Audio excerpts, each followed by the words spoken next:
Merci, professeur Lienkamp. Voilà. Voilà, donc je vais m'attacher après effectivement cette succession d'interventions sur la mobilité et la temporalité à vous présenter en quelque sorte ce qu'il peut arriver en matière de détournement des règles applicables en matière de mobilité des travailleurs. Alors, détournement des règles que je vais présenter bien à travers une expérience de terrain qui se concrétise dans le cadre de participation à ce qu'on appelle le CODAF, le Comité opérationnel antifraude, et qui regroupe tous les partenaires de la lutte contre le travail illégal. Je vais présenter mon intervention sur 4 points. Le premier point sur les contrôles qui permettent d'établir la suspicion d'une fraude et ensuite éventuellement sa qualification. Le second sur les moyens d'investigation mis en œuvre par les services de contrôle, toujours pour tenter de cerner à partir d'une situation l'existence d'une qualification frauduleuse, du détournement de la règle du détachement des travailleurs. Un troisième point sur les suites administratives et judiciaires qui vont découler de cette qualification. Et je conclurai donc par les obstacles juridiques sur le plan de la lutte contre cette fraude. Alors, le premier point, si vous me le permettez, je l'identifierai comme un ensemble de faits qui, dans le cadre de déroulement de contrôle, vont nous permettre de soupçonner l'existence d'une fraude. Alors, l'existence de cette fraude, elle va se manifester bien sûr par, d'une part, le contournement des règles applicables en matière de détachement des travailleurs, et ce détournement des règles va aboutir en fait à 4 faits qui vont causer de graves préjudices. Le premier, c'est le contournement de l'obligation d'établissement à partir du moment où une activité en fait va se dérouler sur le territoire français de manière permanente, continue et stable. Le deuxième, c'est celui qui va aboutir à l'emploi d'étrangers sans titre hors Union européenne, puisque le détachement de travailleurs permet de s'affranchir de la réglementation de l'introduction de travailleurs étrangers dès lors que ceux-ci disposent d'un titre de séjour dans le pays dans lequel l'entreprise est établie. Et ensuite, bien sûr, sur le plan financier, échapper à la fiscalité française, notamment par la TVA qui ne sera pas réglée sur le territoire français, et bien entendu les cotisations sociales qui vont échapper au système français de sécurité sociale. Alors ces contrôles, lorsqu'ils se déroulent, je ne reviendrai pas sur l'intervention précédente qui a permis d'établir l'ensemble du volet sur lequel vont s'appuyer les enquêteurs pour déterminer cette situation de fraude, vont permettre, à travers plusieurs signaux d'alerte, de travailler sur l'investigation qui devra mettre en lumière cette situation frauduleuse. Le premier, généralement, c'est une activité sur un secteur cible. Ça peut être l'agriculture, ça peut être le bâtiment, les travaux publics ou le transport, les services. Le second point, c'est le constat d'un nombre de salariés très important et qui, en fait, se substitue à une main-d'œuvre locale qui, auparavant, occupait les emplois sur lesquels des travailleurs détachés, toujours sous l'apparence du détachement, vont occuper ces mêmes emplois. Le troisième signal d'alerte, ce sera un nombre de clients très important sur le territoire français, avec un mode de facturation qui va se substituer en fait au contrat de travail. Un autre point sera la multiplicité des lieux. On aura plusieurs communes, plusieurs départements concernés et qui vont se traduire ensuite, à travers ce faisceau d'indices, par le constat d'une situation sociale de salariés dont on va constater qu'elle est fortement dégradée. Elle peut être dégradée sur le plan de la durée du travail qui est pratiqué, de la rémunération de base du salarié, qui est bien souvent sous-évaluée, les heures supplémentaires qui peuvent être ni payées ni décomptées, des conditions d'hébergement qui sont parfois indignes, et dans certains cas, les plus aigus, un confinement social sur le lieu même du travail, avec un encadrement renforcé de l'entreprise étrangère et une situation d'isolement des salariés sur leur lieu de travail. Alors ces signaux d'alerte, comment vont-ils se traduire ensuite sur le plan concret pour des investigations qui devront être à même de prouver la qualification frauduleuse? En premier lieu, c'est, comme je l'ai dit pour la facturation, des taux de facturation des prestations qui en réalité ne permettent pas d'assurer à la fois le paiement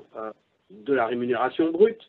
le versement des cotisations sociales dans le pays d'origine, les frais de logement, les frais de transport, l'indemnité de congés payés. On a ainsi rencontré des taux de facturation à 14 €. Une fois décomposés et recalculés, ces taux de facturation devraient être eux-mêmes un signal d'alerte pour le donneur d'ordre. On a ensuite,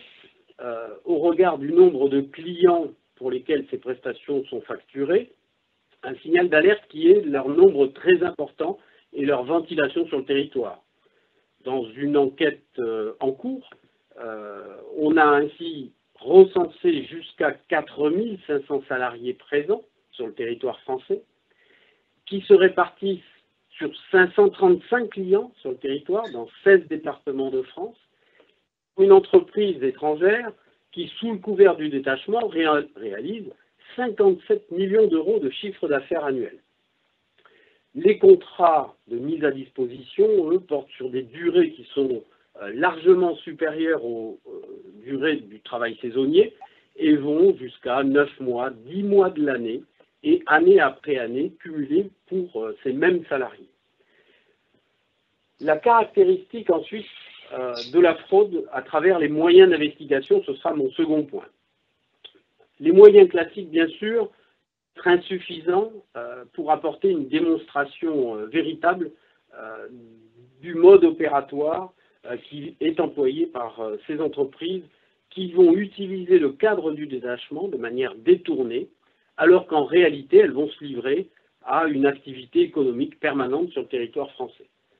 Alors, plusieurs moyens, et notamment l'échange entre les administrations, entre les services de contrôle, avec l'URSSAF, avec la COS, le CLES, vont permettre d'identifier précisément déjà l'historique des salariés détachés, puisque dans le cas que je citais, cette entreprise a pu obtenir jusqu'à 29 500 certificats A1 sur une période de 4 années. Et pour 90% d'entre eux, sous le régime de la pluriactivité. Alors que logiquement, le certificat A1,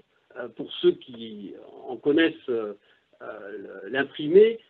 permet normalement deux situations, soit la situation de détachement, soit la situation de pluriactivité, l'une étant exclusive de l'autre.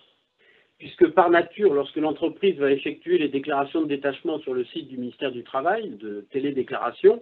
elle ne peut à la fois revendiquer, exercer un détachement sur le territoire et en même temps délivrer des certificats, se faire délivrer des certificats A1 avec la mention pluriactivité. C'est pourtant le constat qui a été fait. Ensuite, sur la qualification de l'activité réelle de l'entreprise, on va s'attacher, à travers les déclarations de TVA intracommunautaires, à retracer l'historique de la clientèle, des chiffres d'affaires, et qui vont permettre l'identification des clients, le montant des prestations pour chacun des clients, et bien sûr, le chiffre d'affaires réalisé. Au-delà de cette consultation de base, on va également, à travers ce qu'on appelle les rapports IMI, qui sont un échange sur la base de la directive européenne de 2014 entre services de contrôle, d'informations qui vont permettre de retracer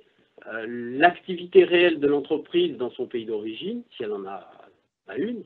et sur les différents territoires ou États de l'Union européenne. À travers ce rapport IMI, on a ainsi pu retracer que l'activité de l'entreprise X se déroulait en fait exclusivement sur le territoire français depuis plusieurs années et que son chiffre d'affaires y était de 90% de son chiffre d'affaires total. Cette base qui est consultable, c'est celle de ce qu'on appelle les DES, les déclarations européennes de services, qui vont retracer l'historique de la TVA intracommunautaire. Et puis, bien sûr, au-delà de cet échange d'informations, de ce recueil de faits, on va se tourner sur le plan du contrôle lui-même, à travers les auditions auxquelles on va procéder,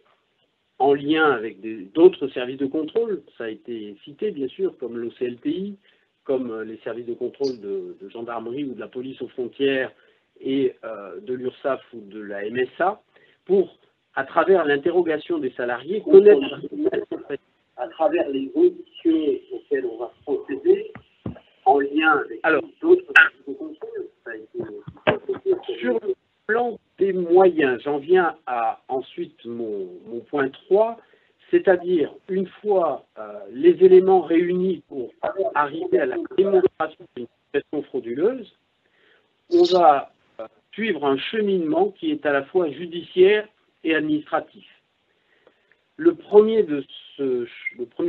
pas de ce cheminement va reposer sur l'établissement soit d'un signalement au parquet, soit de procès-verbaux. Compte tenu de la complexité des situations, on va généralement s'orienter vers un signalement au parquet, car les moyens d'investigation de l'inspection du travail vont se révéler souvent insuffisants pour la démonstration de l'élément intentionnel de la fraude. On va ainsi avoir besoin d'interception téléphonique, on va avoir besoin de réquisition auprès d'organismes bancaires ou de sécurité sociale, on va également avoir besoin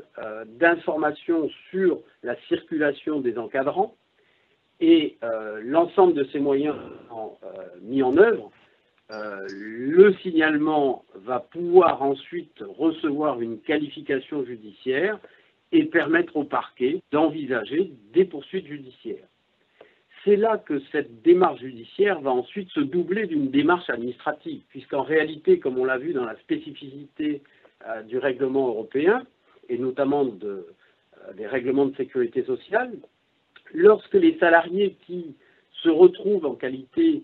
de victimes de travail dissimulé, puisque c'est bien dans des situations de travail dissimulé par dissimulation d'activité ou par dissimulation de déclaration aux organismes sociaux ou fiscaux que nous allons prendre l'angle d'attaque de cette fraude, il va falloir établir, bien sûr, les situations dans lesquelles chacun de ces salariés a pu se voir délivrer un certificat A1 et en demander le retrait. C'est cette opération qui, logiquement, en application de la jurisprudence de la CJUE et de ses arrêts AROSA, de ses arrêts haltins, va imposer en réalité au juge national, avant d'être saisi de l'affaire, de permettre de s'assurer que l'engagement du dialogue administratif entre institutions de sécurité sociale aura pu être mené, et soit jusqu'à son terme avec éventuellement le retrait des certificats A1, mais lorsqu'on n'y aboutit pas, au moins sur le constat de l'engagement de la procédure et du fait que le juge pourra s'assurer, comme l'exige le juge européen, que cette procédure préalable aura bien été menée, et y compris jusqu'à l'épuisement des recours qui peuvent exister sur ce contentieux. La particularité dans ce cas de figure pour les services d'enquête, de contrôle et les parquets est déjà de mener une articulation étroite avec les organismes de sécurité sociale. L'ensemble de cette démarche à la fois judiciaire et à la fois administrative, pour ne pas se retrouver, comme le montraient plusieurs arrêts de la Chambre criminelle, dans des situations où sur le fond la fraude était avérée, sur le fond le détournement du détachement et de son cadre était avéré, mais qu'en réalité, faute pour la procédure administrative d'avoir soit été engagée, soit d'avoir été menée à son terme, faisait que les condamnations se retrouvaient cassées par la Chambre criminelle et renvoyées en cour d'appel. Alors c'est mon dernier point sur ces obstacles juridiques, en réalité, que je voudrais insister, dans la mesure où, si aujourd'hui on a le constat d'une fraude. Que sur le constat de cette fraude, on a une situation administrative qui nécessite l'engagement d'une procédure de dialogue. La temporalité, puisque c'est aussi le sujet de ce séminaire, va poser problème. Et je l'illustre par le fait que l'enquête menée sur une entreprise d'importance, que je citais tout à l'heure, en est à sa 8e année. Et que malgré les poursuites judiciaires qui sont engagées, et pour lesquelles les audiences vont dérouler en 2021, eh bien, cette entreprise, malgré tout, continue de se voir délivrer des certificats A1, continue ses prestations sur le territoire français et réalise chaque année, année après année, ses 57 millions d'euros de chiffre d'affaires. On a donc un obstacle juridique en réalité qui fait peser sur le juge pénal la nécessité du respect d'une procédure administrative qui, semble-t-il, devrait être menée, certes en parallèle, mais ne pas pouvoir entraver, dès lors que la fraude est reconnue et avérée sur le plan de la qualification pénale, empêcher le cursus judiciaire de l'enquête d'arriver à son terme. Voilà, c'est, vu du terrain, le regard que je voulais livrer sur à la fois les difficultés de ce type de fraude complexe et souligner en même temps la particulière difficulté à mener de front procédure judiciaire et procédure administrative dans une temporalité qui permette en réalité aux victimes de ces infractions, puisque c'est bien là le sujet principal, de retrouver la plénitude de leurs droits en matière de droit du travail, c'est-à-dire un droit à la retraite, un droit à la sécurité sociale au regard des nombreuses périodes et permanentes, faut-il le souligner, sur le territoire français. Je vous remercie.